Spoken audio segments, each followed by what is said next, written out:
Le braqueur, par définition, c'est, accéder à une place dans la société qu'il ne leur est pas réservée. Ce qui motive, c'est le changement de statut, c'est de vouloir accéder à une vie qu'on imagine, exceptionnelle et évidemment, il faut y aller pour se rendre compte que c'est pas spécialement le bonheur. Les braqueurs. François. Épisode 3. Moi, j'ai tenu pendant presque, plus de 7 ans, de cavale. Donc c'était, 3 semaines de vie commando. Boum, j'arrêtais, je redevenais, soit éditeur ou consultant en informatique, expert en immobilier. Enfin voilà, j'avais des étiquettes et je rentrais dans cette vie-là. Mais vraiment. Et ça me permettait d'oublier complètement, de reprendre, de me renourrir d'autres choses aussi. Et de pas vivre dans cette tension permanente, quoi.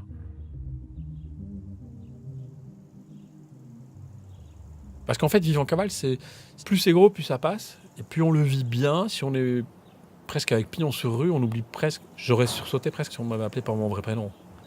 C'est comme un acteur, quoi, qui joue un rôle et qui se dit je suis cette personne.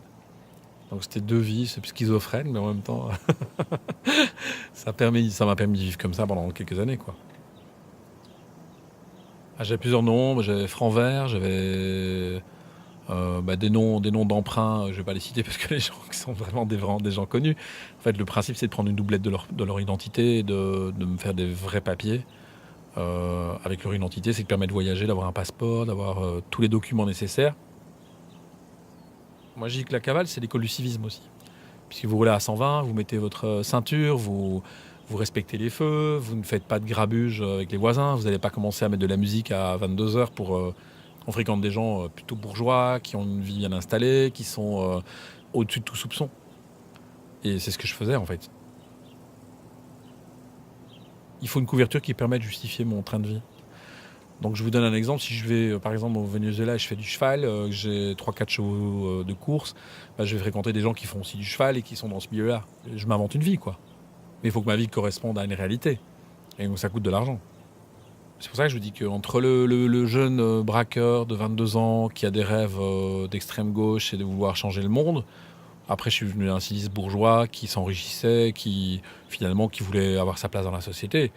Donc le fait de frayer grâce à l'argent et peut-être une position sociale avec des gens finalement qui avaient une position dans la société, je ne voulais leur ressembler, donc j'étais très heureux de les fréquenter.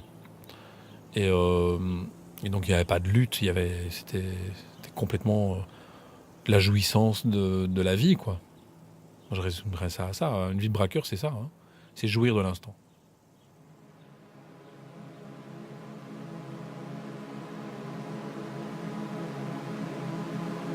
Après 50 cavales, j'ai une fusillade avec la PJ. En gros, je suis arrivé chez quelqu'un qui était en pleine perquisition. Les flics ne savaient pas qui j'étais, ont voulu m'intercepter. Moi, j'ai pris peur en voyant des types armés. J'ai cru que c'était des mecs qui me voulaient. Dans le romantisme, on peut aussi avoir des ennemis. Et donc, forcément, on est assez méfiant. Et quand j'ai vu des types armés me foncer dessus, j'ai pas posé 1000 questions. J'ai entendu les coups de feu, je me suis échappé, quoi. Voilà. Et en fait, il y a une poursuite dans un bois, j'ai pu m'échapper et il y avait des gars qui étaient beaucoup plus aguerris, enfin qui couraient très très vite et qui a pris de la distance par rapport à ses collègues. On s'est retrouvés tout seuls dans ce bois face à face.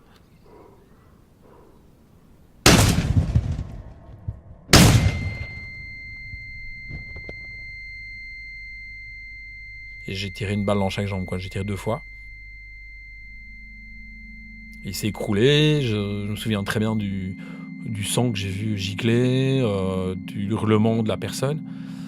Et là, on est plus dans un rapport flic-voyou, on est face à deux êtres humains au milieu de nulle part. Toutes les images qui vous surmontent, l'adrénaline la langue gonfle, on n'arrive plus à respirer. Et on se dit, je savais pas si je l'avais plus tué, si je l'avais blessé, j'entendais hurler, je vais mourir.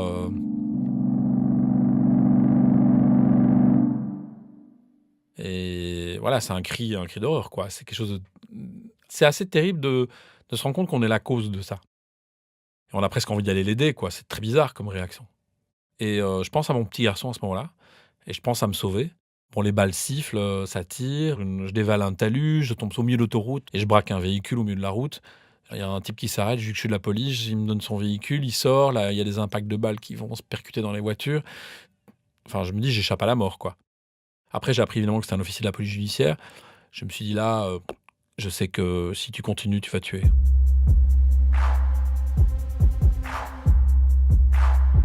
À partir du moment où j'avais tiré sur un officier de la police judiciaire, c'est pire que de violer un enfant. Vous êtes recherché par la police internationale, par Interpol, par Europol, vous êtes recherché dans le monde entier, mais activement. Et il y a une espèce de chasse à l'homme qui se met en route. Et donc là, vous savez que si vous êtes armé, que ça va ferrailler, quoi. Ça, je m'en suis rendu compte. C'est-à-dire que quand vous mettez une charge sur un fourgon, quand vous percutez un fourgon avec un camion, quand vous tirez à l'arme de guerre en direction d'une voiture de flic qui vous poursuit, même si vous tirez dans le capot ou vous visez les pneus, une balle de guerre, ça a une portée mortelle à plus d'1 kilomètre. Et tant que vous ne voyez pas le sang gicler, la personne en face de vous blessée, il n'y a pas de prise de conscience, quoi. Bon, ils vous tirent dessus aussi, donc c'est un jeu, quelque part. On ne cherche pas à les tuer, on cherche juste à stopper la poursuite.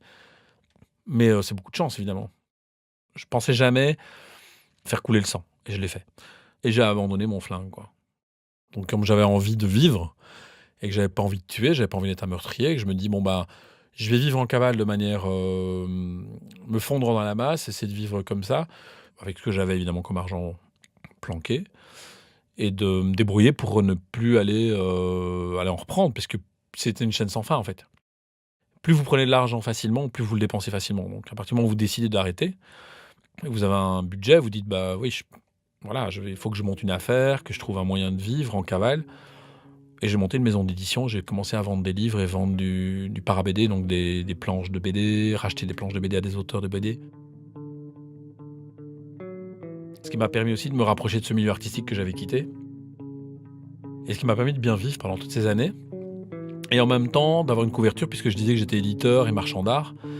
Et j'ai pu rencontrer une personne qui m'a vraiment aidé aussi, c'est José Giovanni, qui est un réalisateur français, un ancien truand, qui a d'ailleurs écrit un film en prison qui s'appelait Le Trou. Puis il a fait 2 hommes dans la ville avec Jean Gabin et Delon. Et lui m'a encouragé à écrire et à laisser tomber, entre guillemets, le grand banditisme pour me lancer dans l'écriture de cinéma. Et en même temps, je crois que je me suis auto-suicidé, parce qu'en venant à Paris, c'était une manière je pense que j'en avais peut-être un petit peu marre aussi. J'avais un gamin qui avait 6 ans. Je commençais en plus à écrire de plus en plus pour le cinéma, donc j'avais de plus en plus de rencontres dans des lieux, entre guillemets, où on pouvait me repérer. J'étais assez reconnu en Belgique et mon visage circulait dans tous les bureaux de flics, donc je prenais des risques dingues, quoi. J'avais pas envie, mais je savais qu'inéluctablement ça allait arriver. Et que ça allait être compliqué et long, mais que j'allais pouvoir ressusciter. Je commençais à avoir une vie honnête et tout était faux. Donc j'avais l'impression de monter une pyramide sur un château de cartes, quoi. Je savais que j'allais payer un jour. Alors soit à 50 ans ou à 60, mais un jour j'allais payer. Et l'autre truc aussi, c'est que je voulais profiter des moments J'avais un gamin qui était né quand j'étais en cavale. Et j'avais l'impression de pouvoir me nourrir de sa petite enfance, en tout cas, qui se nourrisse de moi. Et ces années étaient vraiment fondamentales, et je crois que je me suis battu pour avoir ça. Et parce que je me disais, rentrer en prison avec un gamin qui a 2-3 ans, il oublie son père, il sait plus qui il est. Et là, en l'occurrence, il avait 6 ans quand je me suis fait arrêter. Et on a pu continuer à avoir un lien, tout en ayant cette mémoire vivante de ce qu'on avait pu vivre dans tous ces pays. Et je pense que ça nous a permis de traverser l'épreuve aussi ensemble.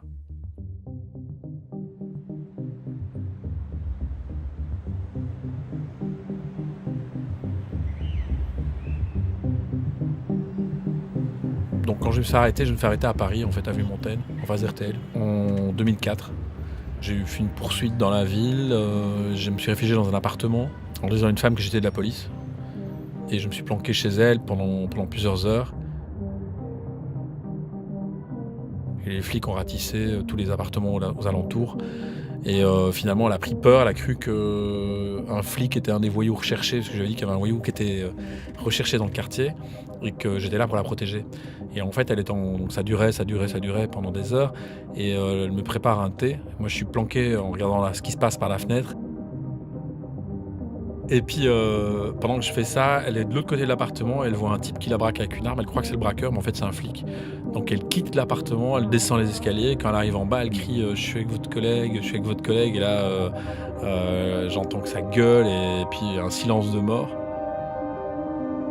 Et puis, il y a petit à petit, j'entends qu'il monte dans les escaliers, moi je barricade la porte, et il me crie par le mégaphone balance ton arme, jette ta grenade, jette ton flingue. J'ai absolument rien, donc je me dis ici ils vont allumer quoi. Et comme j'ai un pédigré, que j'ai déjà tiré sur un flic, je me dis ils vont pas me louper. Et c'est l'OCRB, l'Office du grand banditisme français. Et j'ai la présence d'esprit d'ouvrir le carreau, et je vois un journaliste d'RTL et je dis regarde-moi, j'ai pas d'arme. Et il me dit ouais, je te vois, t'inquiète pas. Je dis ils veulent me tuer. Je suis certain que je vais me faire allumer quoi. Puis il y a une espèce de longue tractation. Et lui, le journaliste fait le lien avec le commandant en bas. Et puis finalement, au bout de longues heures, je me fais arrêter. Je reçois des coups de matraque au moment où je me fais arrêter. Et je me réveille sur les Champs-Élysées en train de remonter front de balle vers Nanterre à l'OCRB. Voilà comment ça se termine.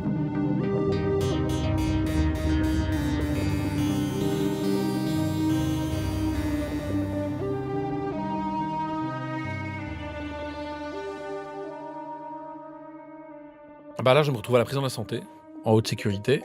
Et puis, je me rends compte que ça va être compliqué à gérer. Je me sais que j'ai pris 30 ans de prison, enfin 28 ans exactement, pour une attaque de fourgon. Donc toujours l'attaque que je m'étais évadé, que j'avais pas commise.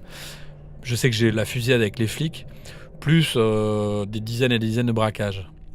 Et je me dis, soit tu peux t'évader, mais ça va être violent, ça va être une cavale encore plus violente. Je pense que je suis un peu fatigué de tout ça et je me dis j'ai pas envie de finir comme ça. J'ai autre chose à faire et j'ai surtout pas envie de laisser un gamin qui pourrait dire son père c'est un tueur quoi. Je trouve que là déjà c'est déjà pas mal. Donc l'autre option c'est le suicide. Je suis pas suicidaire et la troisième option c'est accepter la prison, mais à condition qu'elle soit bénéfique. Et j'ai une chance inouïe, c'est une association qui vient me trouver dans ma cellule et qui me propose de faire des études. Et je commence à étudier. Et là, je trouve une nouvelle une évasion mentale dans l'étude littéraire. Je fais une licence en lettres modernes. Mes amis qui étaient dans le milieu du cinéma me soutiennent, m'encouragent, dans la bande dessinée aussi. Je suis extradé en Belgique, où finalement je suis rejugé de 28 ans, je retombe à 15 ans. Je suis acquitté pour une série de braquages, dont peut-être il y en avait que j'avais commis, d'autres que je n'avais pas commis, qu'on m'avait aussi mis dans... C'est ça le problème en fait, à partir du moment ils vous disent il y a 50 attaques de fourgon, c'est lui qui les a fait les 50, même si j'en ai peut-être fait que 30, quoi, voilà. Mais j'en ai quand même fait 30. Ce qui a payé, c'est moi qui ai changé. J'ai décidé de changer, de dire voilà, j'accepte de payer le prix, mais je veux me former et je veux sortir d'ici grandi avec un bagage et certainement pas diminué. Foncièrement, j'étais devenu quelqu'un, je m'étais transformé personnellement. Et je pense que ça s'est ressenti. J'ai pris 19 ans au total. Et j'ai fait 10 ans.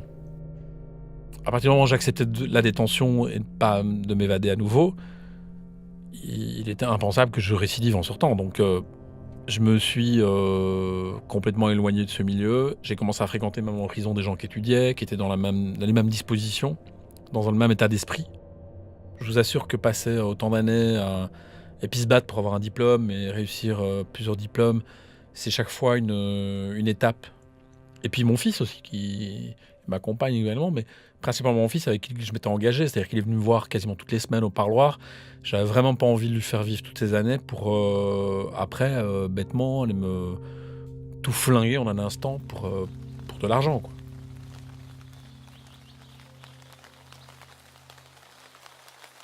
J'ai perdu un ami complice en 2012. Il a fait une attaque du fourgon en France, du côté de Charleville-Mézières, où ils ont plastiqué la route, c'était assez violent.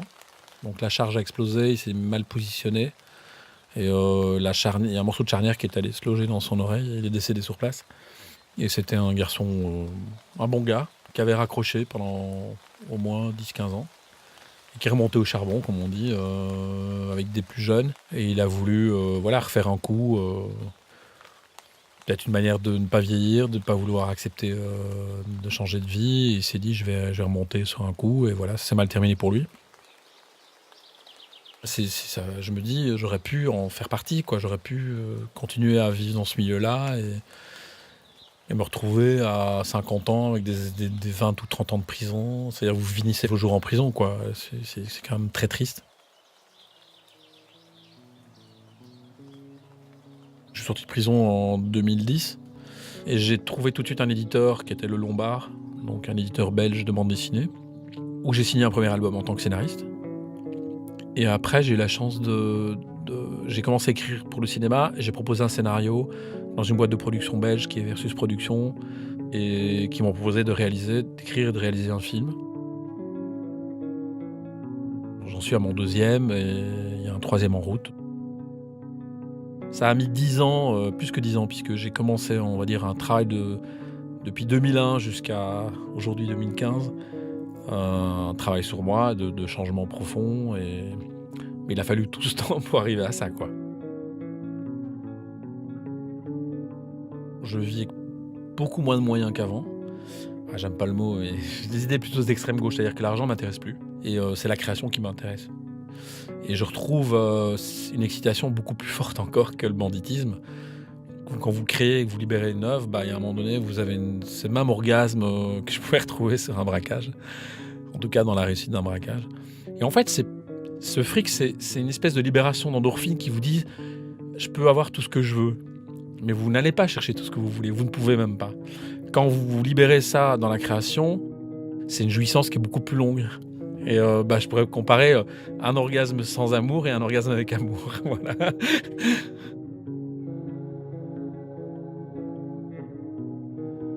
Je dirais si je pouvais le refaire sans me faire prendre, c'est une vie intéressante. C'est une vie très, très enrichissante sur le plan des rencontres, des voyages. Justement, le fait aussi d'avoir connu beaucoup d'argent très jeune, ça permet aussi de vivre les choses autrement aujourd'hui. J'ai vécu pendant toutes ces années comme si j'avais un cancer et que j'allais mourir le lendemain. Donc on vit le jour comme si c'était le dernier. Donc c'est jouissance pour tout. J'ai adoré cette vie, j'ai pas honte de le dire aujourd'hui. Je fais pas l'apologie du banditisme parce que c'est une époque révolue. Le braqueur tel que j'ai pu en connaître et peut-être en faire partie à un moment donné, c'est une voie en extinction. Elle n'existe plus. Mais c'est vivre puissance 10. Arte Radio. J'ai 2 vies. J'ai eu cette vie-là et maintenant je suis quelqu'un d'autre. Je suis toujours capable évidemment de porter une arme et de braquer un fourgon. Je crois que c'est pas ça s'oublie pas, c'est comme le vélo. Mais pourquoi ? Quel intérêt ?